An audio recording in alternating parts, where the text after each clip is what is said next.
We thought he was going to be like that. True.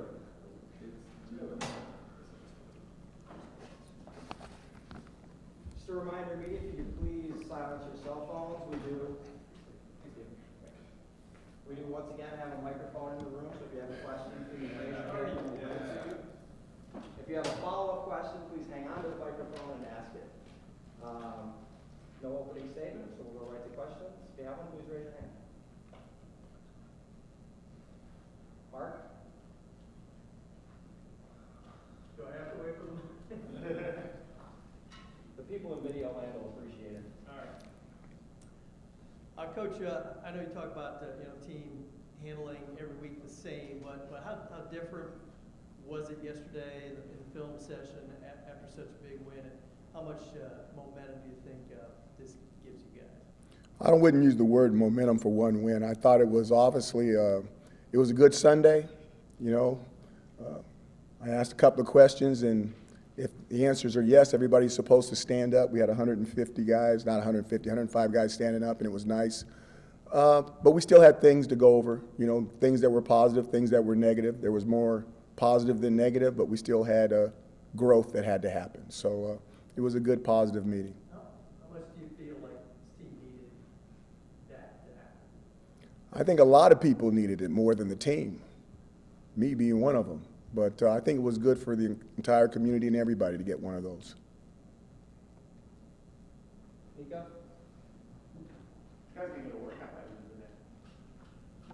Nico, you haven't been here since we've got the microphone thing going on. Exactly, yes. So right before the bye was my last time here. I did want to say, after watching Bill the last couple of days, that sort of thing, what was it defensively that was able to make such a difference? I mean, no touchdowns by Duke, low yardage. Now that you've had a chance to digest the video, what was the major difference defensively out there for you guys? I think it was a lot of things. Obviously, I don't want to take away from what the defense did, because once again, in college football, if you play a football game and a team doesn't score a touchdown, that's big. It doesn't matter what happened during the game. That's a big deal. And to hold David Cutcliffe's football team to 2 field goals is really something that's extremely impressive. The turnovers make a big difference. The win played a part of that football game. I think also some of the injuries. That team is banged up. We talk about depth all the time on our football team, but that football team was extremely banged up, and that's what happens when you get this late in the season if you don't have the right surname, going across the back of your jersey. So not an excuse or anything like that for them, but they were banged up, and they had some injuries on the offensive side of the ball during the game. Now, all that being said, you watch the defensive tape, the defense played extremely hard. And some of those turnovers were created. They were not given, and it's always good to see that. And then anytime the defense scores on its own is an extreme positive. And then the flip side of that is when you look at the numbers, they played a lot of plays. The defense was out there, 85 plays. And at halftime, if I'm not mistaken, I've been mistaken before, at halftime it was over 50 plays, which is they were on pace to play 100 snaps. But it was because they were playing defense and getting a turnover. The offense was capitalizing very quickly, and then they had to go back there and play defense again. So by far, defensively, offensively, and as a team, it was the best effort of the season, and the score reflected that. If you go back for the analytics guys, if you go back and check the records, that's the biggest differential for a win since I've been here. I mean, and that was a Power 5 opponent. That was a very, very convincing winning, and it was a well played game. I want to say the lowest penalty game we had, and we still had some corrections that we could have made. But it was thorough. It was extremely thorough. I wanted to ask about the offensive line. I think it was apparent to anyone watching and who's watching this season, that was a really good performance from them. But when you looked at the film, what specifically was better? Is it better push, better assignments, cutting down miscommunications? Where are those growth points? Once again, it's the little things. It's the little things. I mean, you guys always hear me say that. It's the little things. I want to say we had one illegal procedure penalty. I think it was on a wide receiver. I might be wrong. But when you don't have a bunch of those and you're not going from 1st and 15 and you're operating at 1st and 10, you can stay on schedule. Okay, so you can run the football if you want, you can throw a short pass, you can run the football again, and then you get to third downs, and it's a makeable third down. Now, I'll look you dead in the eye and say I didn't like what our third down percentage was.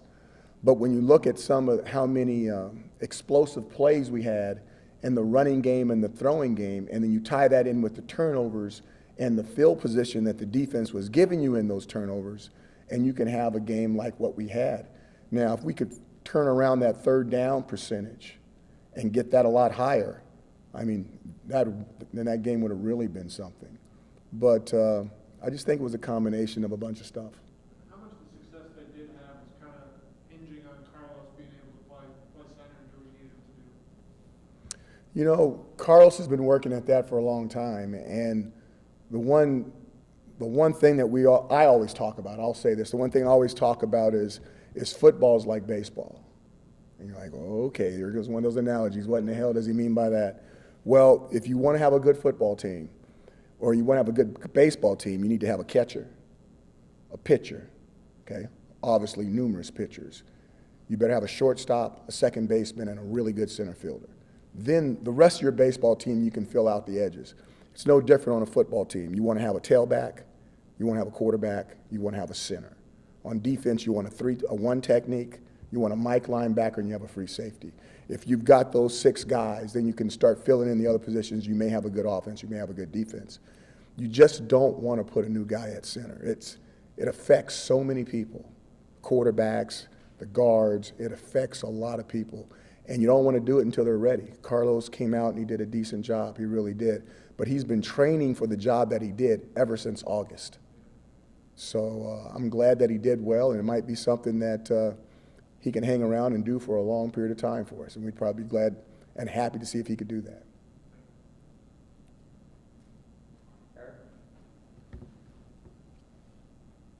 Tommy's obviously faced a little bit of criticism. Did you say Tommy? Tommy DeVito, yeah. Okay.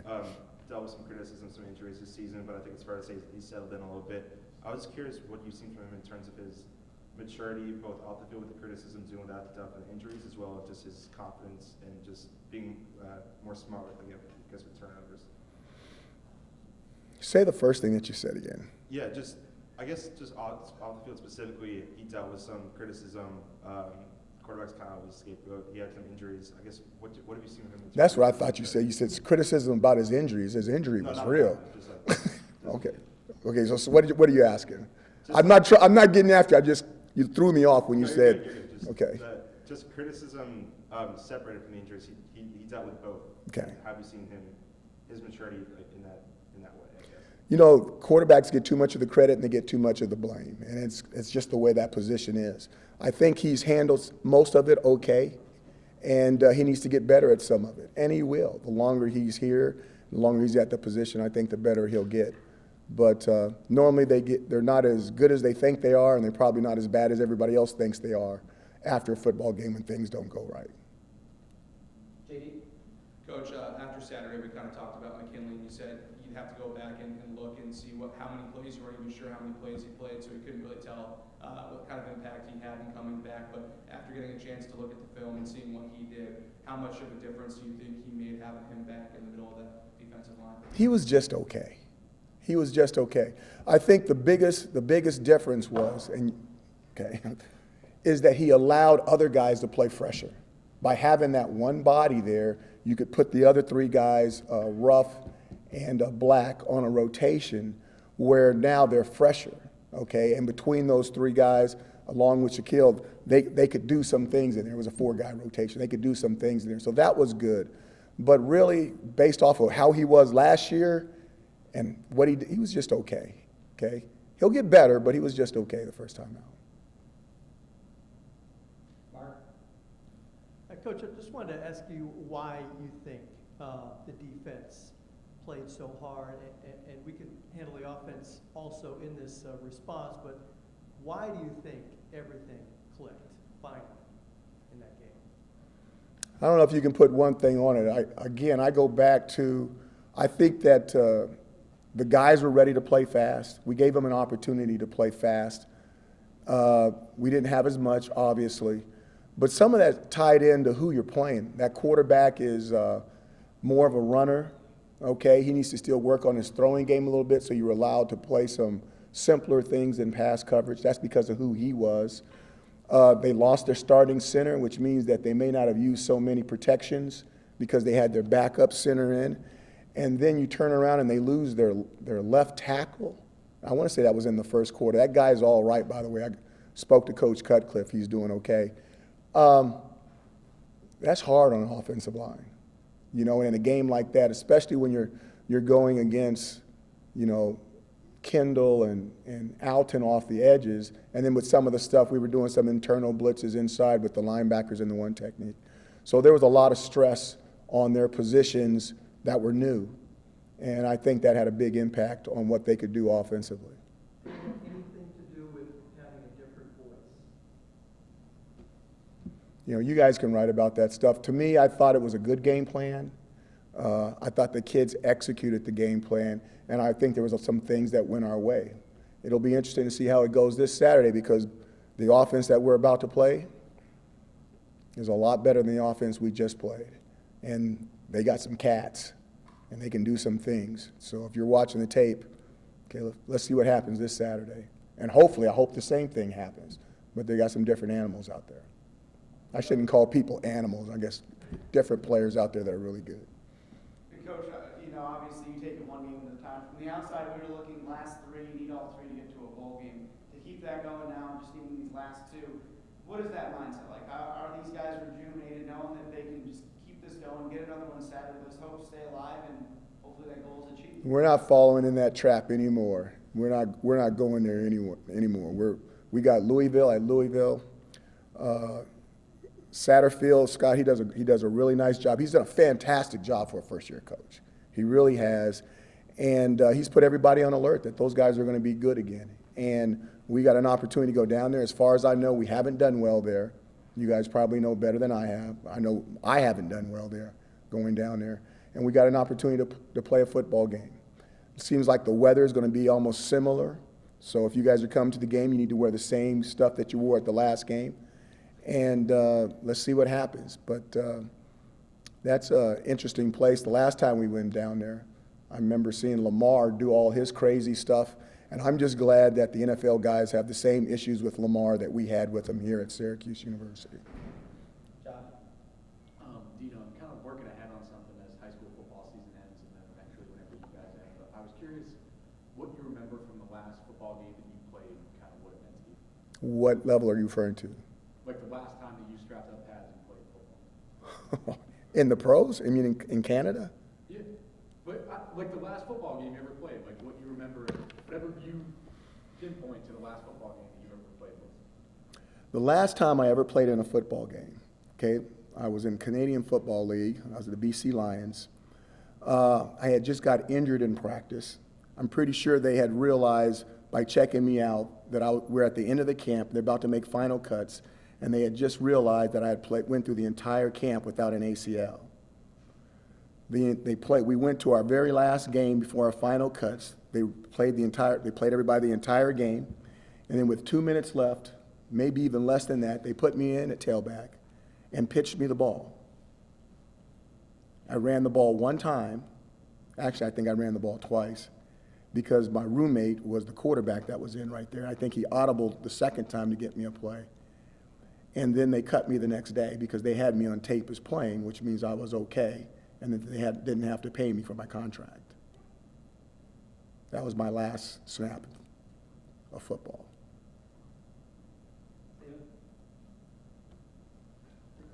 He asked. Not to just tee you right up for another story, but Eric Coley said for the first month that he was here, obviously you hired Vince. You didn't know who he was. You didn't know, like, Vince's stepson was, like, potentially a Power 5 recruit. Obviously, he's here. What was that like, and what do you remember from, like, learning who he was in that exchange with Vince? I'm not sure the question you just asked. Are you telling me I didn't know who Eric was when he was already on campus or when he was in high school? When he was in high school, when you hired Vince, the family moves here. Right. He said for the first month, you didn't know who he was, but he had, like, maybe a MAC offer or something, and Vince hadn't told you ahead of time. Oh, okay. No, I heard that he had a son that played football. Okay. And then I was checking the local stuff, and I know he was rolling up the rushing yards. And I still remember, Nico, I want to say your station, I think he played in the dome, and he has a long touchdown run going down the right side, right down the home sideline for a touchdown. I'm not sure. I think they won the game, but he was really good running back. So I don't know about the first part of that, but he told me his son played ball, and I constantly read the newspapers, and I was looking at the stats. And if you go through his year, he was one of the stat leaders in the community, and he had some really good games in the dome that I would watch on Channel 9, then Channel 3, and then Channel 5, because I like to watch all the stations just to see what they're saying. So I might have knew about him a little bit more than what he thinks. Brandon? Coach, you mentioned a little bit earlier that Louisville's got some pretty talented offensive players. What makes their offense so special? What makes them play? 4-3, 4-4, 4-3. These guys, I could read it off to you. They are lightning fast. And they get out in space, there's going to be trouble. They've got an offensive lineman, I think is like 6'7", 367 or something like that. And not only is he big, but a lot of people think that he's going to be like a very, very high draft choice. And you watch him move and you go, wow. Okay, I don't need to know his name because he's going to be the biggest thing out there. And, those guys, they've got some people. The cupboards were not bare when he went in there, but I will still say that the team that we played last year, okay, is not the team that we're going to face this year. These guys really enjoy what Scott and his crew is doing. They've definitely bought in, and I believe they're already qualified for a bowl. I'm pretty sure I can say that. And, they're going to be somebody to be reckoned with in the near future in this side of the conference. In the back? Coach, one thing I wanted to know was, in light of all the things that have happened this week on campus, is this something that the team has talked about as far as the graffiti that was seen on campus? I've heard them say little things about it, but it's nothing that we've talked about in a major meeting. If those guys want to talk about that stuff, we always end our meetings with one of those free times where they can bring up anything they want to bring up. They have not brought that up yet, but obviously that's something that I've heard them talking about in small groups, but they haven't brought it up in front of the entire family. Your thoughts on it? I think that it's the constitutional right. You can protest anything and have free speech. It's all written into the Constitution. That's what makes us different than everyone else, I believe. Time for two more questions. JD and Mark. Coach, going back to Louisville real quick, Javion Hawkins, one of the best running backs in the ACC, and at times this season, you guys have struggled defensively against those upper echelon running backs. What do you think needs to change run defense-wise to be able to contain a guy like that? I don't even know if you can contain a guy like that. I know this. We better get him before he gets started because he's one of those 4-3 guys I'm talking about. And if he gets out there, he's a blur. He's really, really good. So to me, you got to get on him early before he gets started, before he gets downhill, before he turns on the jets, and the jets is what he has. So that'll be our best chance, I believe. You get him out in space, it's going to be a difficult task. Last question, Mark. Coach, from Channel 10, by the way. I know you meant to say 10 also. DeVito, more on Tommy on his maturity as a player, his interceptionless streak, and I know you probably don't want to jinx it, but what has he been doing these last few games that he wasn't the first few games of the year that you see out there? I just think he's settling down, you guys. I want to say, okay, we're at game 10. Is that correct? About to play 10 or about to play 11? About to play 11, thank you. So you add the 10 plus the 2, that's 12. You add the other 2 that he wasn't in the game that much. He's basically finished one season. He's about 12 games in, okay, and we're starting to see some growth in some areas, and hopefully we need to see even more growth before we move on to the next chapter, because this chapter is not done yet. So he's growing up. He's seeing things a lot slower, and right now he's on pace. He needs to continue to grow. He still has a lot of growing to do. Thanks, Coach, for your time. Thanks, guys. Yeah, any further questions? Channel 10. Come on now.